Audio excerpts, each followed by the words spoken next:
Hello guys, कैसे हो सभी। उम्मीद करता हूं अच्छे ही होंगे। और आज मैं आपको पढ़ाने वाला हूं फ्रैक्शन। अगर मैं फ्रैक्शन की बात करूं, फ्रैक्शन एक नंबर है जो कि रिप्रेजेंट करता है पार्ट ऑफ ए होल। आइए समझाता हूं। फ्रैक्शन इज ए नंबर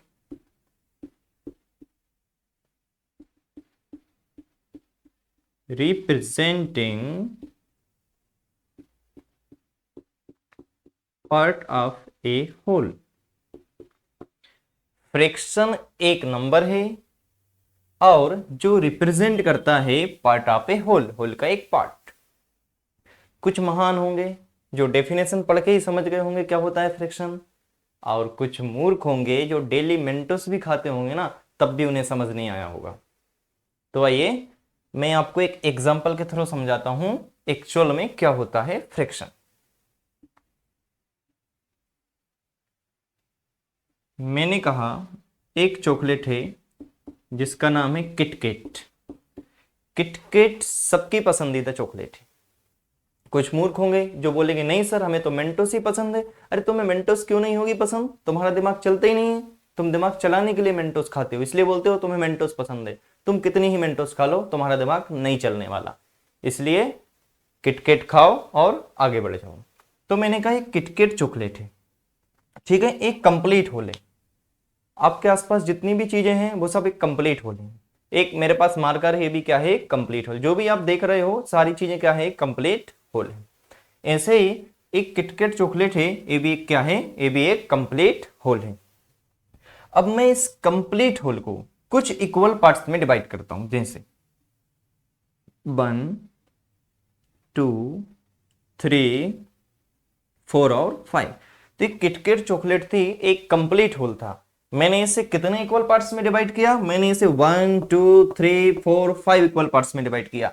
अब कुछ मूर्ख होंगे जो बोल रहे होंगे सर जो लास्ट के 2 पार्ट्स हैं वो इक्वल नहीं है। भाई मैंने तो इक्वल बनाए हैं, अगर आपको नहीं दिख रहे तो वो आपकी प्रॉब्लम है। तो कृपया करके इन्हें इक्वल देखने की कोशिश कीजिए।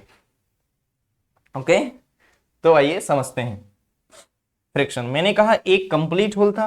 इस कंप्लीट होल को, ये जो कंप्लीट होल था, इस कंप्लीट होल को आपने कितने इक्वल पार्ट्स में डिवाइड किया?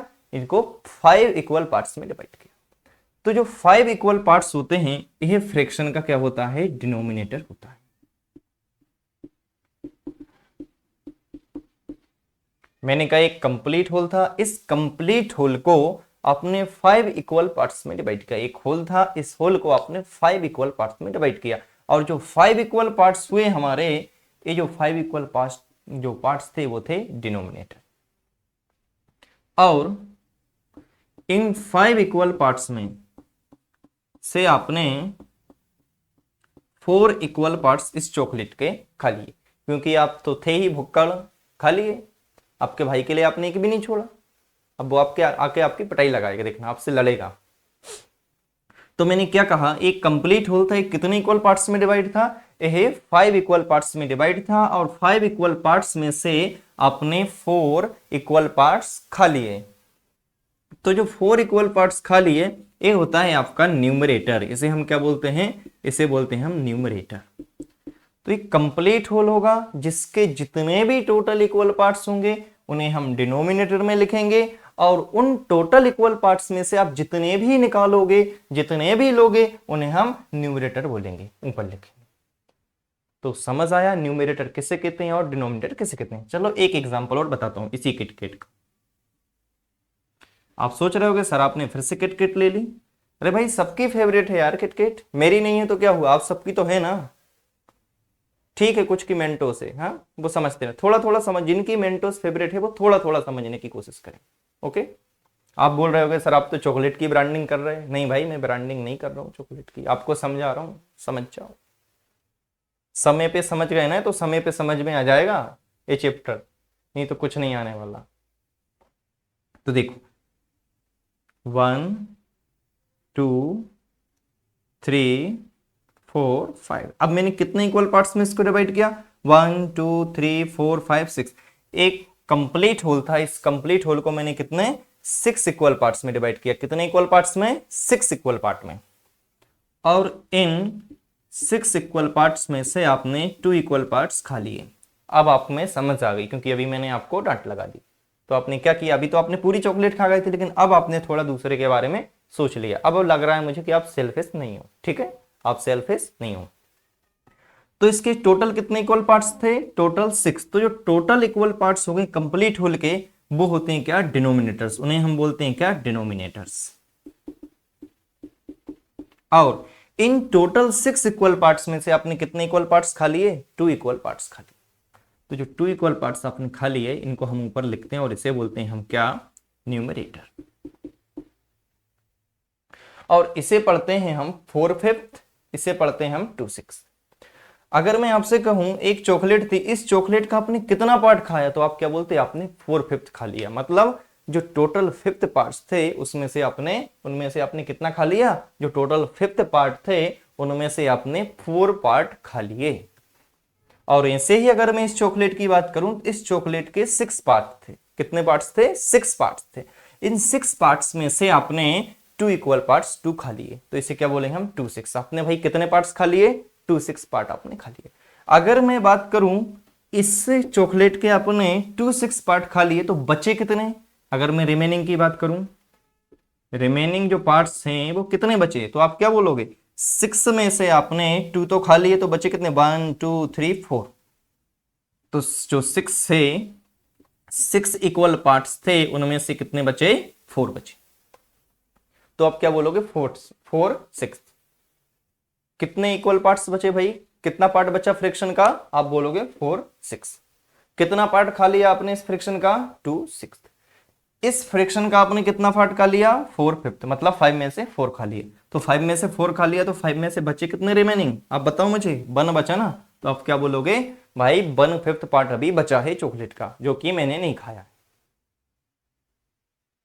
ठीक है, तो आपको फ्रैक्शन समझ आया होगा। मैंने क्या बताया? फ्रैक्शन एक नंबर होता है जो कि रिप्रेजेंट करता है एक होल के पार्ट को, कि उस होल को हमने कितने पार्ट्स में डिवाइड किया और जो उतने पार्ट्स थे टोटल, उनमें से हमने कितने पार्ट लिए। तो अब बताओ, यहां पर हमने कितने 5 पार्ट्स में डिवाइड किया था, 5 में से 4 लिए थे, तो 5 में से बचा कितना? 1। अगर मैं रिमेनिंग पार्ट्स की बात करूं तो रिमेनिंग कितना बचा था? 5 में से 4। 5 is denominator and 1 is numerator. यहां पर अगर मैं बात करूं तो यहां पर टोटल 5 थे, 5 में से कितना खा लिया था आपने? 4। 4/5 आपने खाया, 1/5 बचा। यहां पर टोटल 6 इक्वल पार्ट्स थे, 6 में से आपने कितना खाया? 2 खाया। 2/6 आपने खा लिया, तो बचा कितना? 4/6 बचा, क्योंकि 2 तो आप खा गए 6 में से। तो बचे कितने? 1 2 3 4। तो 4/6 पार्ट अभी इसका बचा है, जो कि आपका भाई आएगा और खाएगा। ठीक है, समझ आया? अब हम समझते हैं types of fractions. Types of fractions क्या होते हैं?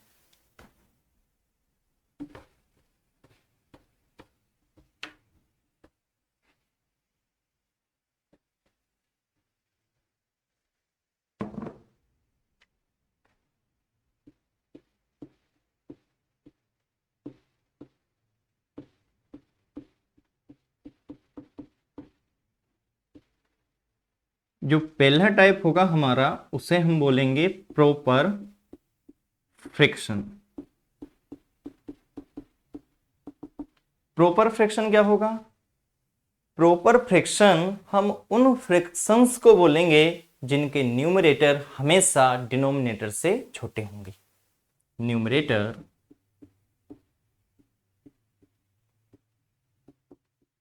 Is less than the denominator.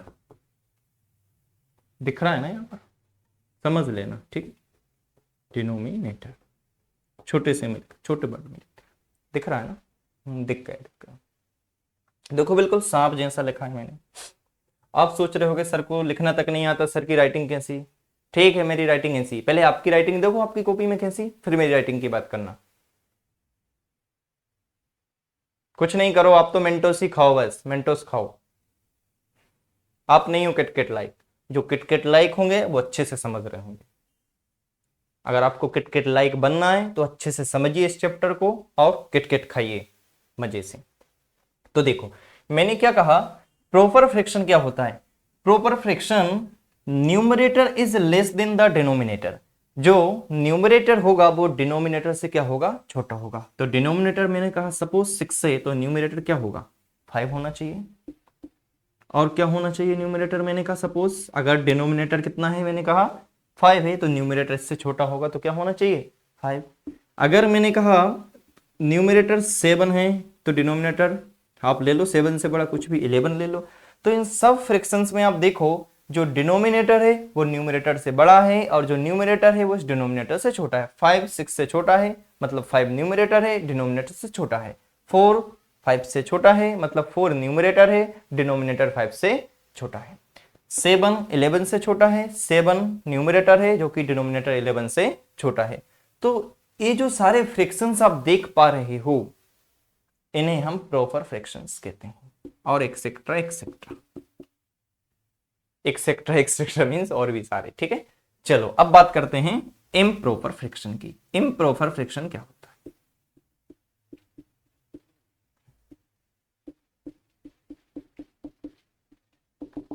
इसका जस्ट रिवर्स, इसमें न्यूमरेटर क्या था, छोटा था, लेकिन इम्प्रॉपर फ्रैक्शन में क्या होगा, न्यूमरेटर बड़ा होगा और डिनोमिनेटर छोटा होगा।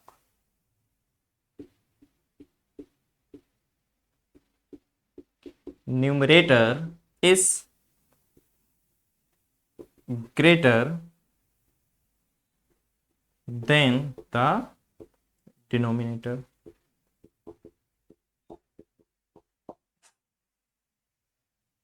मैंने कहा इसको ही रिवर्स कर दो, 6/5, इसको ही कर दो 5/4, इसको ही कर दो 7/11, और भी आप लिख सकते हो 16/13। तो इन सब में आप देखो यहां पर क्या है, 5 डिनोमिनेटर है, छोटा है, न्यूमरेटर 6 है, और 6 न्यूमरेटर है, बड़ा है, डिनोमिनेटर 5 से।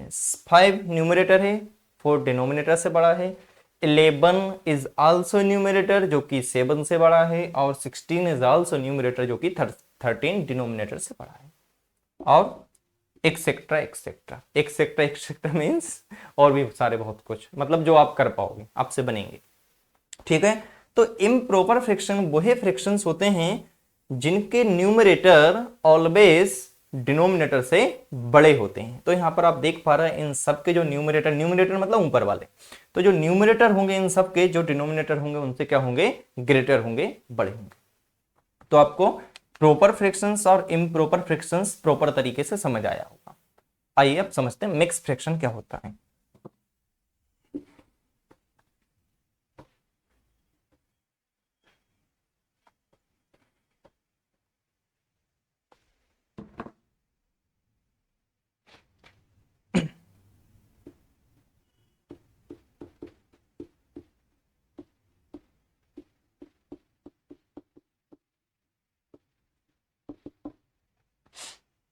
मिक्स फ्रैक्शन वह फ्रैक्शन होते हैं जो कि बने होते हैं whole, complete whole plus proper fraction से।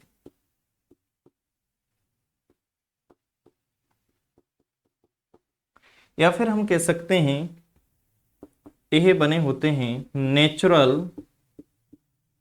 Number plus proper fraction.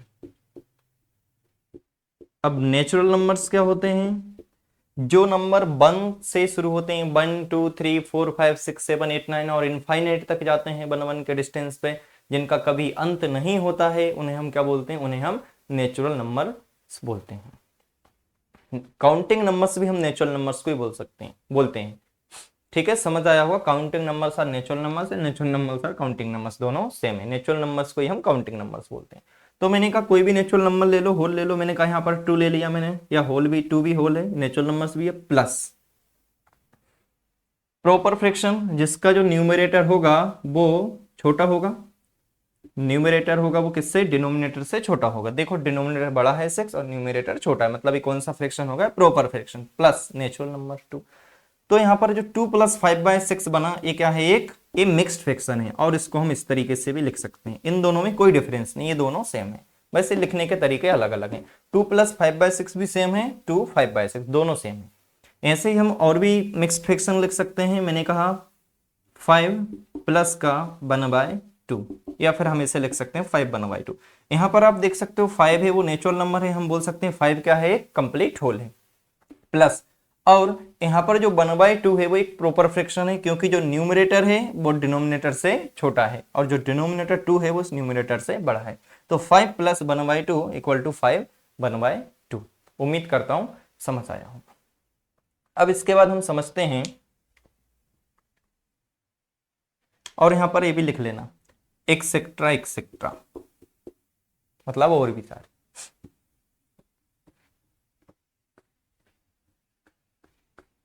अब बात करते हैं लाइक फ्रैक्शंस की। लाइक फ्रैक्शंस क्या होते हैं?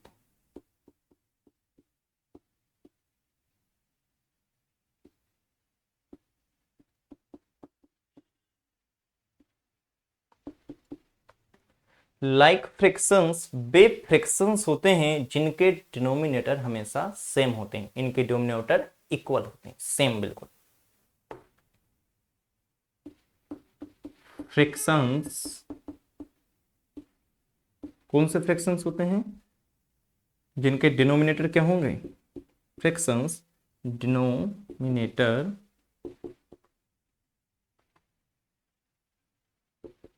will be always same। मैंने क्या कहा? लाइक फ्रैक्शंस क्या होते हैं? ऐसे फ्रैक्शंस जिनके denominators will be always same, जिनके डिनोमिनेटर्स हमेशा सेम होंगे। जैसे मैंने कहा 2/5 है, 3/5 है और 4/5। तो यहां पर देखो, आप जितने भी फ्रैक्शंस देख पा रहे हो, इनके जो डिनोमिनेटर्स हैं आप देखो सबके क्या हैं? 5 5 5 सेम है। या फिर मैं यहां पर देखो, आप मैंने कहा 6/7, 5/7, 4/7, 2/7 और 1/7, इन सबके भी डिनोमिनेटर्स देखो सेम है, 7 7 7 7 7 7 7। ऐसे फ्रैक्शंस जिनके डिनोमिनेटर सेम होंगे उन्हें हम लाइक फ्रैक्शंस बोलेंगे। तो उम्मीद करता हूं समझ आया होगा लाइक फ्रैक्शंस क्या होते हैं, ऐसे फ्रैक्शन जिनके डिनोमिनेटर सेम होंगे। ठीक है, अब बात करते हैं अनलाइक फ्रैक्शंस, इसका जस्ट उल्टा।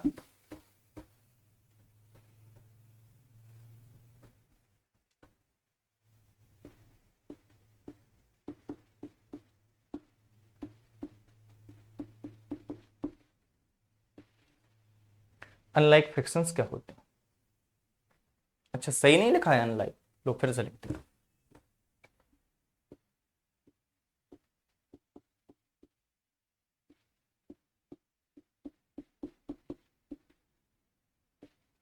अब मत बोलना कि सही नहीं लिखा है, नहीं तो मैं पिछली वाला लिख दूंगा फिर से। ठीक है, चलो अनलाइक फ्रिक्शन। अनलाइक फ्रिक्शंस क्या होते हैं? फ्रिक्शंस ऐसे फ्रिक्शंस जिनके डिनोमिनेटर्स क्या होते हैं? डिफरेंट्स होते हैं।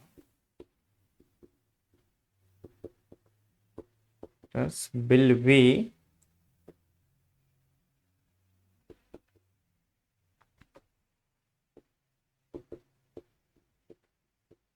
डिफरेंट। ऐसे फ्रैक्शंस, कैसे फ्रैक्शंस? ऐसे फ्रैक्शंस, ऐसे फ्रैक्शंस जिनके जो डिनोमिनेटर्स होंगे वो क्या होंगे? डिफरेंट होंगे। जैसे मैंने कहा एक फ्रैक्शन 1/2, 3/5, 4/7, 9/11। तो आप यहां पर देखो इन सबके डिनोमिनेटर्स डिफरेंट हैं कि नहीं? 2 हो, इसका डिनोमिनेटर 2 है, इसका 5 है, इसका 7 और इसका 11। तो ऐसे फ्रैक्शंस जिनका डिनोमिनेटर्स क्या होंगे? इनके डिफरेंट्स होंगे, डिफरेंट होंगे, बिल्कुल डिफरेंट, बिल्कुल डिफरेंट। उन्हें हम क्या बोलेंगे? उन्हें हम अनलाइक फ्रैक्शंस बोलेंगे। समझ आया अनलाइक फ्रैक्शंस क्या होते हैं? लाइक में क्या होते हैं? जिनके डिनोमिनेटर्स सेम होंगे। अनलाइक में क्या होंगे? जिनके डिनोमिनेटर्स डिफरेंट होंगे। अब बात करते हैं इक्विवेलेंट फ्रैक्शंस क्या होते हैं।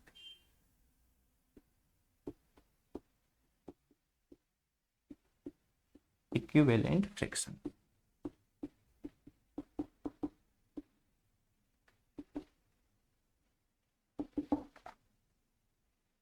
इक्विवेलेंट फ्रैक्शंस क्या होंगे? इक्विवेलेंट फ्रैक्शंस का हमें पता कब लगेगा कि ये फ्रैक्शंस इक्विवेलेंट हैं? चलो मैं आपको इसको एक एग्जांपल के थ्रू समझाता हूं। मैंने कहा एक फ्रैक्शन है हमारे पास 1/2 और एक फ्रैक्शन है हमारे पास 4/8 और एक और फ्रैक्शन है हमारे पास सपोज 10/20। अगर हमें पता लगाना है ये तीनों फ्रैक्शंस जो हैं वो इक्विवेलेंट फ्रैक्शन है कि नहीं, 1/2, 4/8 और 10/20 है, इन तीनों फ्रैक्शंस को हमें चेक करना है। ये तीनों फ्रैक्शंस जो है इक्विवेलेंट है या नहीं। तो हम क्या करेंगे, हम इन्हें तीनों को सिंपल करके देखेंगे। अगर आफ्टर सिंप्लीफिकेशन, आफ्टर सिंप्लीफाइड, अगर सिंप्लीफाइड करने के बाद ये तीनों इक्वल आते हैं तो हम बोल देंगे ये फ्रैक्शंस कौन से हो गए, ये इक्विवेलेंट फ्रैक्शंस हो गए। देखो 1/2, इसको सिंपल करेंगे हम 4/8 को, 4 बन जा 4, 4 2 जा 8, तो क्या आया 1/2 1/2। अब इसको भी करेंगे हम सिंपल 10/20 को, 10 बन जा 10, 10 2 जा 20। तो आप देखो यहाँ पर ये तीनों फ्रैक्शंस आपको दिख रहे होंगे 1/2 1/2 1/2, ये तीनों के तीनों फ्रैक्शंस क्या हैं, इक्विवेलेंट हो गए। इक्विवेलेंट मतलब क्या होता है, इक्वल हो गए, तीनों एक जैसे दिख रहे हैं, बिल्कुल A to Z। जब तीनों एक जैसे दिख रहे हैं तो क्या है, तीनों के तीनों इक्वल फ्रैक्शंस हैं। तो हम इक्विवेलेंट फ्रैक्शंस कैसे फाइंड कर सकते हैं, हम फ्रैक्शंस को क्या करेंगे, सिंपल करेंगे, और सिंपल करने के बाद हम देखेंगे कि तीनों फ्रैक्शन इक्वल हैं। अगर ये तीनों के तीनों फ्रैक्शन एक जैसे दिखे तो वो क्या है, इक्विवेलेंट है, अदरवाइज वो इक्विवेलेंट फ्रैक्शन नहीं है। अब बात करते हैं इक्विवेलेंट फ्रैक्शंस को हम निकालेंगे कैसे। आपको क्वेश्चन में दिया है कि एक फ्रैक्शन है 1/2 और आपको इसके पैरेलल 2 और इक्विवेलेंट फ्रैक्शन निकालना है। कितने और इक्विवेलेंट फ्रैक्शंस, 2 और इक्विवेलेंट फ्रैक्शंस निकालना है। तो आप कैसे निकालोगे, देखो जब भी हमें किसी भी फ्रैक्शन के इक्विवेलेंट फ्रैक्शन निकालना होगा तो हम क्या करेंगे, जो न्यूमरेटर होगा और जो डिनोमिनेटर होगा, या तो हम इन दोनों में कोई भी एक सेम नंबर से मल्टीप्लाई कर दें, मर्जी चाहो जिससे करना है कर दो, या तो हम इस न्यूमरेटर या डिनोमिनेटर में कोई भी सेम नंबर से मल्टीप्लाई कर दें या कोई भी सेम नंबर से डिवाइड कर दें। तो डिवाइड करना थोड़ा सा टफ होगा, ठीक है, क्योंकि ये 1 और 2 को डिवाइड करना थोड़ा सा टफ होगा। तो सबसे आसान भाषा क्या है इक्विवेलेंट फ्रैक्शन का, इक्विवेलेंट फ्रैक्शन निकालने की, दोनों न्यूमरेटर और डिनोमिनेटर को, दोनों को कोई भी सेम नंबर से मल्टीप्लाई कर दो। अगर मैं इस न्यूमरेटर को 3 से मल्टीप्लाई करूंगा तो मुझे इस डिनोमिनेटर को भी 3 से ही मल्टीप्लाई करना पड़ेगा। ऐसी गलती आप कभी मत करना कि न्यूमरेटर को आपने 3 से मल्टीप्लाई कर दिया और डिनोमिनेटर को आपने कोई और नंबर से मल्टीप्लाई कर दिया, आपका ये गलत हो जाएगा। तो मैंने बताया अगर आपको इक्विवेलेंट फ्रैक्शन निकालना है तो आप क्या करोगे, जो न्यूमरेटर होगा और जो डिनोमिनेटर होगा उसे दो सेम नंबर से मल्टीप्लाई करना। सेम नंबर आप कोई सा भी ले लेना, 3 बन जा 3 और 3 2 जा 6।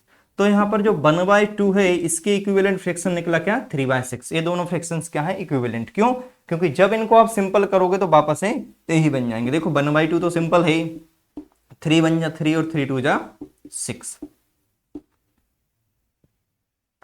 अगर आपको और भी इक्विवेलेंट फ्रैक्शन निकालना है इसके, तो आप क्या करोगे, आप या तो इसमें या फिर इसमें ही कर दो। अगर आप इसमें करोगे, इसमें इसके जो न्यूमरेटर और डिनोमिनेटर है 3/6 का, इससे ही समझ लो, इसमें भी कर सकते हो, नो प्रॉब्लम। इसके न्यूमरेटर और डिनोमिनेटर में आप कोई भी सेम नंबर से मल्टीप्लाई कर दो। सपोज आपने इसके न्यूमरेटर में भी 4 से मल्टीप्लाई कर दिया, उसके डिनोमिनेटर में भी 4 से मल्टीप्लाई कर दिया, तो क्या आया है 12/24। अब हम चेक करेंगे 1/2, 3/6 और 12/24 इक्विवेलेंट है कि नहीं। ये तीनों के तीनों इक्विवेलेंट है। जैसे कि मैंने अभी आपको बताया कि आप कोई भी फ्रैक्शन के न्यूमरेटर और डिनोमिनेटर में अगर सेम नंबर से मल्टीप्लाई करोगे या डिवाइड करोगे तो आपको जो भी फ्रैक्शंस मिलेंगे वो सबके सब इक्विवेलेंट फ्रैक्शंस होंगे। तो ये देखो, ये तो फुल ऑफ सिंप्लीफाइड है। इसको सिंपल करेंगे 3 बन जा 3, 3 2 जा 6 1/2। इसको सिंपल करेंगे 12 बन जा 12 और 12 2 जा 24। तो देखो तीनों 1/2 1/2 1/2 आए, इसका मतलब ये तीनों क्या था, इक्विवेलेंट फ्रैक्शन से। तो उम्मीद करता हूं आपको समझ आया होगा क्या होते हैं इक्विवेलेंट फ्रैक्शंस। जब भी आपको इक्विवेलेंट फ्रैक्शन निकालना हो तो आप क्या करोगे, सेम नंबर से मल्टीप्लाई करोगे और सेम नंबर से डिवाइड कर दोगे। आइए मैं आपको डिवाइड का एग्जांपल लेके समझाता हूं। सपोज एक फ्रैक्शन है 12/18 और आपको इसके इक्विवेलेंट कोई फ्रैक्शन निकालना है, तो आप क्या करोगे, अभी मैंने आपको मल्टीप्लिकेशन वाला केस बताया था कि दोनों न्यूमरेटर और डिनोमिनेटर में कोई भी सेम नंबर से मल्टीप्लाई कर दो। अगर आप इसमें 3 से करोगे तो इसमें भी 3 से, इसमें 2 से करोगे तो इसमें भी 2 से मल्टीप्लाई करना पड़ेगा। अब हम बात करते हैं डिवाइड के केस की। अगर आप इस 12 को अगर 2 से डिवाइड करते हो तो ध्यान रखना ये जो आपका 18 डिनोमिनेटर है इसको भी किससे डिवाइड करना पड़ेगा, आपको 2 से। मैंने क्या कहा, मैंने कहा अगर आप इस 12 को अगर 2 से डिवाइड करते हो तो इस 18 को भी आपको 2 से डिवाइड करना पड़ेगा। हो जाता है यार, थोड़ा मैनेज करके चला करो।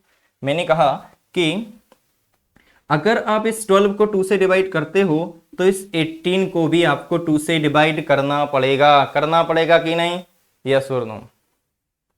तो क्या आएगा यहाँ, 12 को 2 से डिवाइड करो 6 और 18 को 2 से डिवाइड करो, क्या आया 9। तो यहाँ पर 12/18 इक्वल टू 6/9, ये दोनों क्या है, इक्विवेलेंट फ्रैक्शन है। और इसको हम फर्दर डिवाइड करेंगे किससे, 3 से, ये भी 3 से डिवाइड होगा तो कितना आया, 3 से 6 को डिवाइड करेंगे कितना आएगा 2, 3 से 9 को डिवाइड करेंगे क्या आएगा 3। तो यहाँ पर जो 2/3 आया, ये तीनों की तीनों क्या आए, हमारे इक्विवेलेंट फ्रैक्शंस आए। इस तरीके से हम डिवाइड करके भी इक्विवेलेंट फ्रैक्शन निकाल सकते हैं। तो उम्मीद करता हूं आपको समझ आया होगा क्या होते हैं इक्विवेलेंट फ्रैक्शंस। इनको फर्दर सोल्व करो, सभी सेम आएंगे। देखो 6 से कर लें, 6 2 12, 6 3 18, 2/3 यहाँ पर दिख पा रहा है, दिख रहा है। और इसको 3 से कर लें, 3 2 6, 3 3 9, देखो 2/3 आया और ये 2/3 ऑलरेडी है सिंप्लीफाइड फॉर्म में। तो 2/3 इक्वल टू 2/3 इक्वल टू 2/3, ये तीनों क्या है, ये इक्विवेलेंट फ्रैक्शंस हैं। तो उम्मीद करता हूं आपको समझ आए होंगे इक्विवेलेंट फ्रैक्शंस। अब हम समझते हैं यूनिट फ्रैक्शंस क्या होते हैं। Unit fractions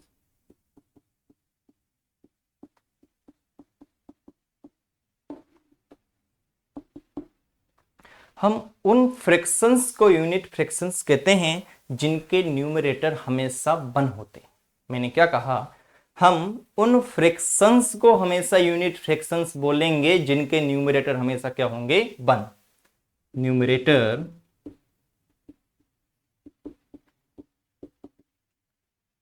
numerators will be always 1। इनके न्यूमरेटर्स हमेशा क्या होंगे 1, जैसे 1/2, 1/3, 1/7, 1/10, 1/11।